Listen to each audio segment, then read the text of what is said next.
ચોક્કસ. અહીં પ્રશ્નો અને જવાબોની વિગતવાર સમજૂતી આપવામાં આવી છે.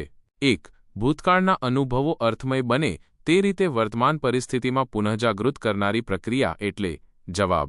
બી. સ્મૃતિ સમજૂતી. સ્મૃતિ એ ભૂતકાળના અનુભવોને યાદ રાખવાની અને વર્તમાનમાં તેનો ઉપયોગ કરવાની પ્રક્રિયા છે. 2. નીચેનામાંથી કઈ પ્રક્રિયામાં માહિતીનું એવા સ્વરૂપમાં રૂપાંતર કરવામાં આવે છે જેથી તે સ્મૃતિરૂપે આપણા સ્મૃતિતંત્રમાં સંગ્રહિત થઈ શકે? જવાબ. એ. અંકન સમજૂતી. અંકન એ માહિતીને એવા સ્વરૂપમાં રૂપાંતરિત કરવાની પ્રક્રિયા છે જે સ્મૃતિમાં સંગ્રહિત થઈ શકે. 3. સ્મૃતિતંત્રમાં અંકિત થયેલી માહિતીના સંગ્રહ માટે મગજમાં કોઈક સ્વરૂપનો ફેરફાર થાય છે તેને શું કહે છે? જવાબ. ડી. દ્રઢીકરણ કોન્સોલિડેશન સમજૂતી. દ્રઢીકરણ એ માહિતીને લાંબા ગાળાની સ્મૃતિમાં સ્થિર કરવાની પ્રક્રિયા છે. 4. સ્મૃતિતંત્રમાં સંગૃહિત થયેલી માહિતીને પુનઃચેતન સપાટી પર લાવવાની પ્રક્રિયા એટલે જવાબ. સી. પુનઃપ્રાપ્તિ સમજૂતી. પુનઃપ્રાપ્તિ એ સંગ્રહિત માહિતીને યાદ કરવાની પ્રક્રિયા છે. 5. જ્યારે તમે પરીક્ષાને લગતું વાંચતા હો તે વખતે વિક્ષુબ્ધ થયા હો તેથી વાંચવામાં તમારું ચિત્ત પરોવાયું ન હોય આથી નીચેનામાંથી કઈ પ્રક્રિયા સારી રીતે નહીં થાય? જવાબ. એ. અંકન સમજૂતી. જો ધ્યાન ન હોય તો માહિતીનું યોગ્ય રીતે અંકન થઈ શકતું નથી.